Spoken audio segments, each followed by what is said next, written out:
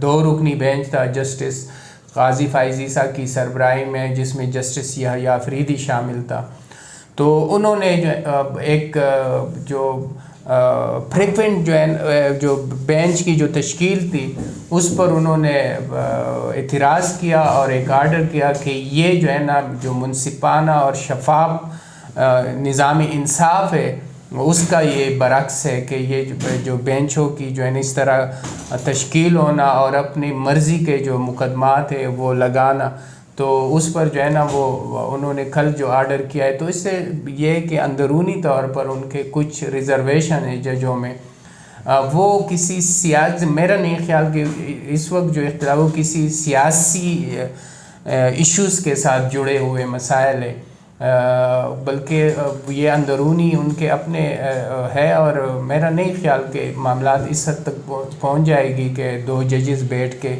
2 benches بیٹھ کے پیریلل order جو ہے نا وہ پاس. سر عمر اتیاب بندیال صاحب نے, چیف جسٹس صاحب نے ابھی بھی جو بینچ تشکیل دیا اس میں جو 2 موسٹ سینئر ججز ہے جس میں قاضی فائز عیسیٰ صاحب تھے, ان کو نہیں.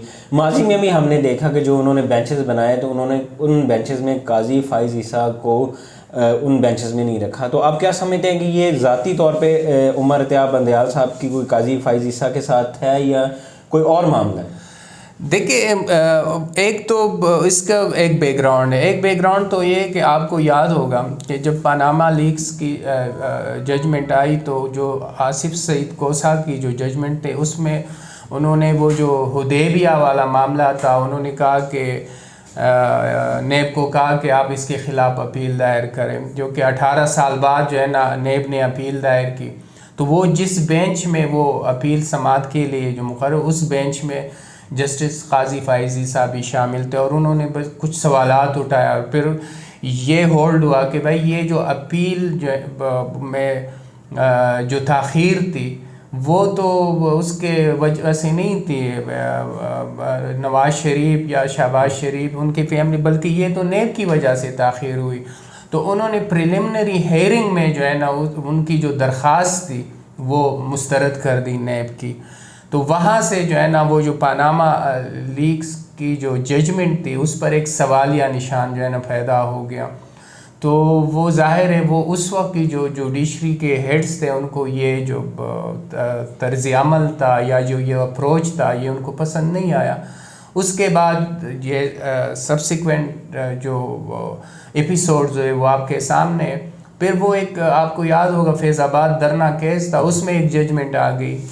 پھر اس وقت کی جو اسٹیبلشمنٹ تھی, جو گورنمنٹ تھی اور جو جوڈیشری کو ہٹس کر رہے تھے وہ سارے ایک پیج پر آ گئے, اور جو جسٹس قاضی فائز عیسیٰ کے خلاف ایک ریفرنس آیا. وہ ریفرنس پھر انہوں نے جوڈیشل کونسل جو ہے نا اس پر بہت تیزی کے ساتھ کارروائی کر رہی تھی, لیکن جسٹس قاضی نے پھر اس کو چیلنج کیا سپریم کورٹ میں. سپریم کورٹ میں جب یہ چیلنج ہوا تو وہ بینچ جو ان کی پٹیشن کو سن رہا تھا اس کو ہٹ کر رہے تھے جسٹس عمر اتیاب بندیال. اس میں پھر 2 راؤنڈ ہوئے. پہلے راؤنڈ میں جو درخواست تھی وہ الاؤڈ ہو گئی، لیکن اس میں انہوں نے جو میجارٹی ججز تھے انہوں نے معاملہ FBR کو بھیج دیا. اس کے خلاف ریویو دائر ہوئی اور ریویو میں جو ہیڈ آف دی بینچ تھے وہ اقلیت میں چلے گئے اور میجارٹی ججوں نے کہا کہ یہ FBR کو بھیجنا جو ہے نا یہ غلط تھا. وہاں سے جو ہے نا ان کے درمیان جو ہے نا وہ معاملات جو ہے. سر دوبارہ آج کے فیصلے پہ آتے ہیں. اگر 90 دن میں حکومت سپریم کورٹ کے فیصلے پر عمل درآمد نہیں کرتی تو کیا کنٹمپٹ آف کورٹ لگے گی یا آرٹیکل 6 کی بھی کارروائی ہو سکتی ہے حکومت کے خلاف؟ دیکھیے آرٹیکل 6 اور چیز ہے. آرٹیکل 6 جو ہے نا وہ یہ ہے کہ آپ کانسٹیٹیوشن کو جو ہے نا ہیلڈ ان ابینس رکھتے ہو یا غضب کرتے ہو تو اس میں جو ہے نا اس کا اطلاق ہوتا ہے. وائلیشن آف کانسٹیٹیوشن جو ہے نا یہ ایک وسیع چیز ہے. اس میں بہت سے معاملات میں جو ہے نا وائلیشن آف کانسٹیٹیوشن جو ہے نا وہ ہو جاتا ہے، لیکن اس کا مطلب یہ نہیں ہے کہ جہاں وائلیشن ہوا آرٹیکل 6 جو ہے نا وہ اپلائی ہوگا. تو یہ آرٹیکل 6 کا تو کیس نہیں بنتا. ہاں کنٹیمپٹ کا جو ہے نا وہ کنٹیمپٹ کا معاملہ اگر یہ اس پر عمل درآمد نہیں ہوتا تو جو کنٹیمپٹ کا جو سوال ہے وہ اٹھے گا اور یہ جو بھی فریق ہوگی جو سپریم کورٹ میں جو آئے گا تو وہ کنٹیمپٹ کے بعض حکومتی وزراء کہتے ہیں کہ حکومت سپریم کورٹ نے حکم دے دی 90 دن میں الیکشن کرائیں، الیکشن ہم نہیں کروانے، ہم نہیں کرائیں گے تو کیا ہوگا. پھر آیا کہ عدلیہ کے حکم کی کیا حیثیت رعایا جاتی ہے یا پھر عدالتوں کے ایسے فیصلے دینے چاہیے جن پہ عمل درآمد نہ ہو سکے؟ دیکھیں ہماری جو جوڈیشری ہے اس کی تاریخ تھوڑی سی آپ کہے کہ بہت جو ہے نا وہ قابل تعریف نہیں ہے.